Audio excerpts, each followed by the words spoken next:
সুপ্রিয় দর্শক আসসালামু আলাইকুম, কেমন আছেন আপনারা? নিশ্চয়ই ভালো আছেন। আজকের ভিডিওতে আপনাদের সবাইকে স্বাগত জানাচ্ছি। আজকে আমি আপনাদের সাথে শেয়ার করব বাচ্চারা লম্বা হবে যদি এই দুইটি টিপস মেনে চলেন। তাহলে চলুন জানাচ্ছি সেই টিপস দুটি কী কী। আমরা সবাই যে আমাদের বাচ্চারা লম্বা হোক, তো বাচ্চাদের লম্বাটা আসলে অনেক কিছুর উপরেই ডিপেন্ড করে। সেটার মধ্যে অন্যতম যে দুটি উপাদান রয়েছে সেটা হচ্ছে প্রোটিন এনশিওর করা। আমরা যখন বাচ্চাদেরকে খাবার খাওয়াই তখন অবশ্যই আমাদেরকে নিশ্চিত করতে হবে যে প্রোটিন জাতীয় খাবার সে প্রপারলি পাচ্ছে কি না। মাছ, মাংস, দুধ, ডিম এগুলোতে প্রোটিন রয়েছে। এছাড়া বিভিন্ন ধরনের ডাল হচ্ছে উদ্ভিজ্জ প্রোটিন। তাই নিয়মিত বাচ্চার খাবারে হয়তো মাছ না হয় মাংস এবং প্রতিদিন একটা করে ডিম ও 1 গ্লাস দুধ দেবেন। তার পাশাপাশি মাঝে মাঝে যেটা করবেন সেটা হচ্ছে পাঁচমিশালি ডাল বা 2-3 রকমের ডাল, যেটা আপনার পক্ষে পসিবল হয়, একসাথে মিলিয়ে রান্না করে যদি বাচ্চাকে খাওয়াতে পারেন তাহলে এটা সবথেকে বেস্ট হবে। তার পাশাপাশি শাকসবজি তো থাকবেই। রং বেরঙের শাকসবজি আমাদের দেশে পাওয়া যায়, সেই মৌসুমি শাকসবজিগুলো অবশ্যই তার খাদ্য তালিকায় থাকবে। আর ফলমূল দেওয়ার কথা তো একদম ভুললে চলবে না। নিয়মিত বাচ্চাকে আপনারা মৌসুমি ফলমূলগুলো খাওয়াবেন। এতে করে কি হবে, বাচ্চাদের গ্রোথটা ভালো হবে, বাচ্চারা বয়স অনুযায়ী লম্বা হবে।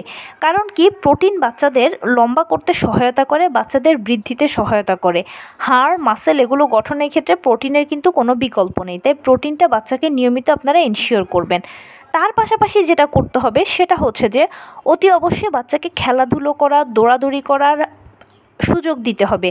আমরা অনেক বাবা মায়েরা আছি বাচ্চাদের খেলাধুলা করতে দিতে চাই না, বা অনেক সময় দেখা যায় যে কি বিরক্ত লাগছে, যেটা মডার্ন সময় আমাদের সবথেকে বেশি হয়ে থাকে, যে তাকে আমরা টিভির সামনে বসিয়ে দিলাম বা তাকে আমরা মোবাইলে বসিয়ে দিলাম। মোবাইলেই তো আমরা বাচ্চাদেরকে সবথেকে বেশি বসিয়ে রাখতে পছন্দ করি, এতে তারাও ব্যস্ত থাকে, আমরা আমাদের মতো করে কাজ শেষ করতে পারি। বা অনেক সময় দেখা যায় যে অনেক পরিবারে বাচ্চাও মোবাইল অপারেট করছে, বাবা মাও পাশে মোবাইল অপারেট করছে, যেটা একেবারেই অনুচিত। কারণ দীর্ঘক্ষণ যদি বাচ্চারা এভাবে বসে থাকে, খেলাধুলা না করে, তাহলে যেটা হবে যে তাদের কোমর থেকে নিচের অংশটা বসে যাবে, তার ফলে তারা কিন্তু লম্বা হবে না। আর যদি নিয়মিত বাচ্চারা হাঁটা চলা করে, খেলাধুলা করে, সাইকেলিং করে, যেসব বাচ্চারা একটু বড় হয়েছে, সাঁতার পারে, তারা যদি নিয়মিত সাঁতার কাটে, এছাড়া বাহিরের খেলাধুলা করে, তাহলে হবে কি যে তাদের শরীর থেকে একটা এনার্জি লস হবে, প্লাস ছোটাছুটির ফলে তাদের মাসেলগুলো, হাড়গুলো কিন্তু দ্রুত বৃদ্ধি পাবে এবং বাচ্চা কিন্তু লম্বা হবে।